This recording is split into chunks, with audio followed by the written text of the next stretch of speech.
Donald Trump just made a shocking declaration that's sending shockwaves around the world. In a bombshell interview, the president claimed there's only one thing limiting his global power: his own morality. He boldly stated he doesn't need international law. Trump's words came after ordering a daring special forces raid that captured Venezuelan President Maduro from his bedroom. The operation violated international law and sovereignty, but Trump proceeded anyway.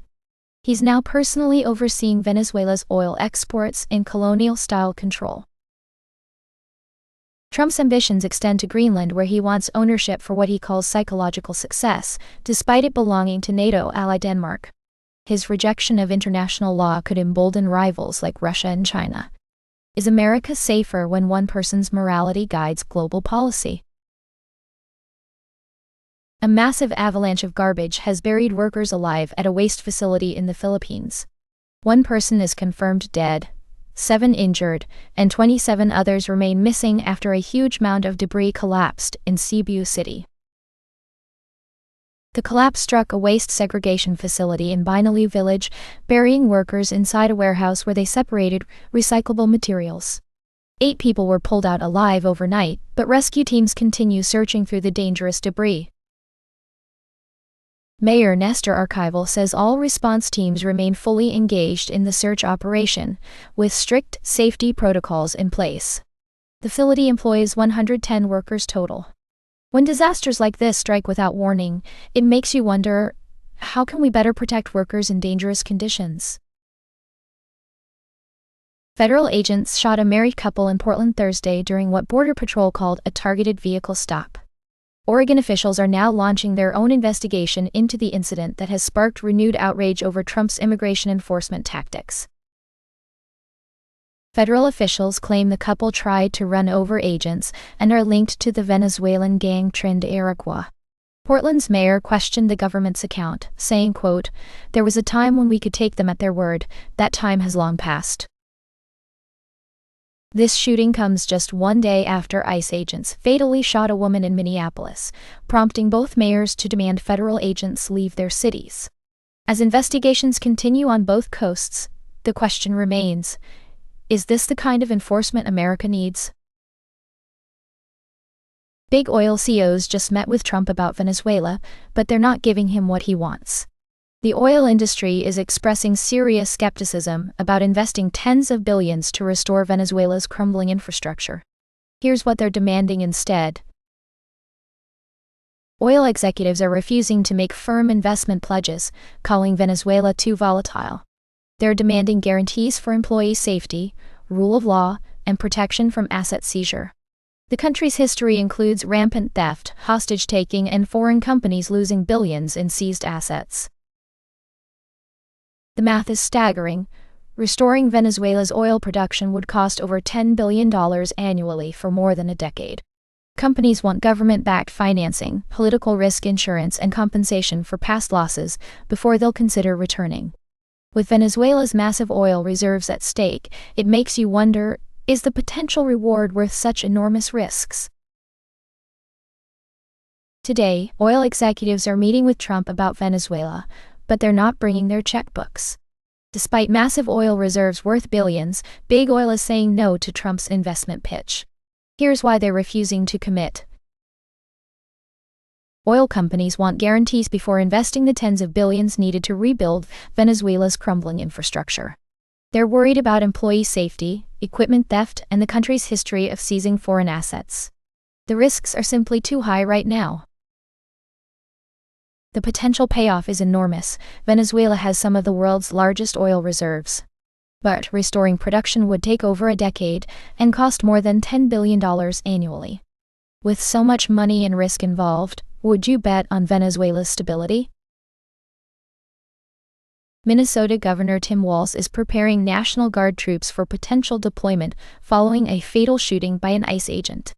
The move sets up another possible confrontation between state and federal authorities over military control, echoing previous battles during Trump's presidency. President Trump has repeatedly tried to federalize National Guard troops in Democrat-run cities, calling them lawless. But courts have blocked these efforts, ruling there wasn't enough evidence that federal agents needed military help to enforce the law. Walz warns residents not to give Trump an excuse to invoke the Insurrection Act or deploy federal troops. He emphasizes that Minnesota's National Guard members are local teachers, business owners, and community members. With tensions rising, this could test the limits of presidential military authority. How far should federal power extend into state matters? Breaking news from Washington. President Donald Trump has announced the cancellation of a previously planned second wave of attacks on Venezuela. The surprise announcement came through a Truth Social post early Friday morning, citing unexpected cooperation from the South American nation. The announcement represents a significant shift in US-Venezuela relations.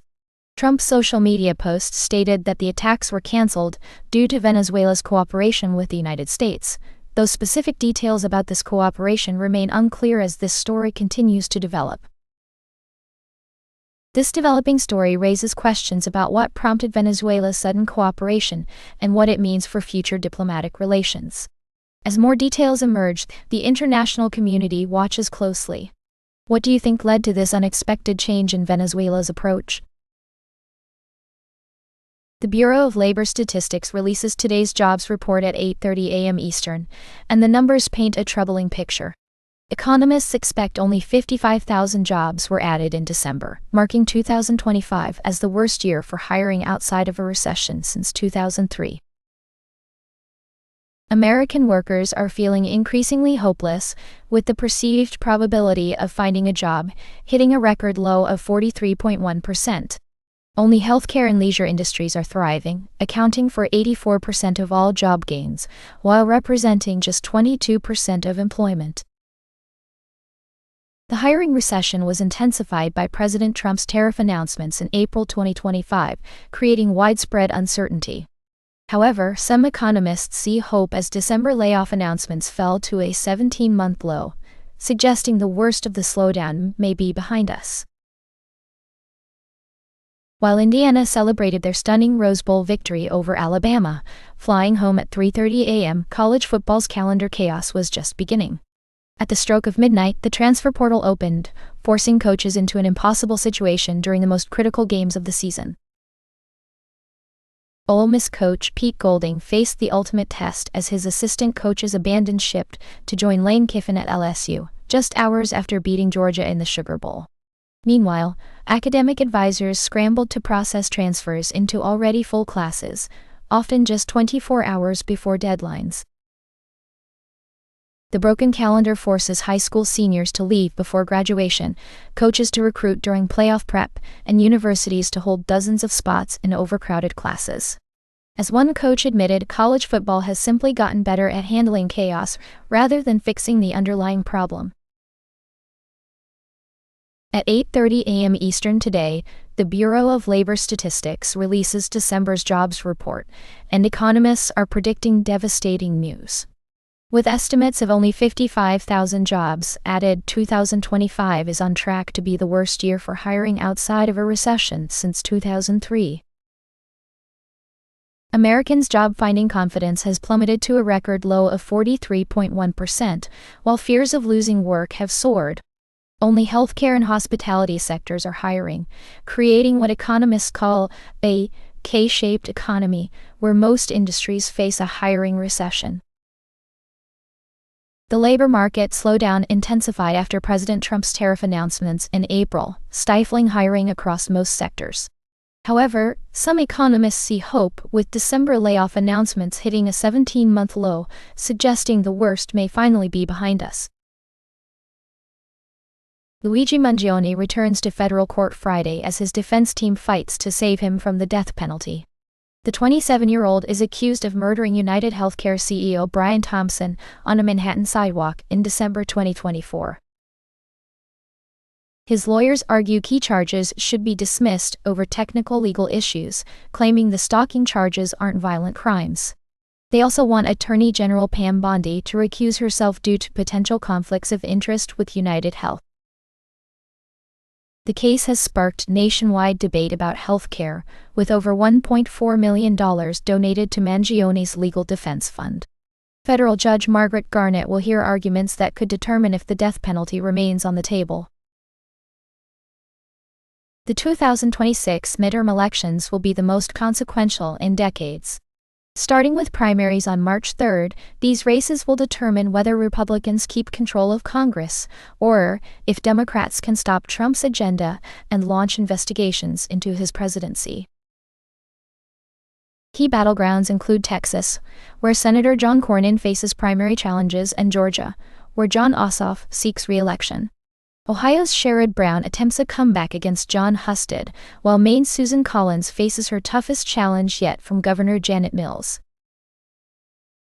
With Democrats needing just 3 House seats and 4 Senate seats for control, these elections will shape Trump's final 2 years and set the stage for 2028.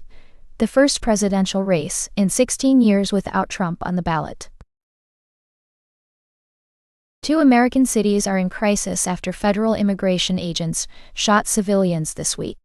In Minneapolis, an ICE officer killed a 37-year-old U.S. citizen, sparking massive protests demanding an end to Trump's immigration crackdown. In Portland, Oregon, Border Patrol agents hospitalized a married couple after shooting them during a traffic stop. The agents claim the suspects tried to run them over. Portland's mayor is now demanding ICE suspend all operations. The White House is defending both shootings as tensions escalate nationwide. These incidents highlight the growing conflict between Trump's aggressive immigration enforcement and local communities pushing back against federal operations in their cities.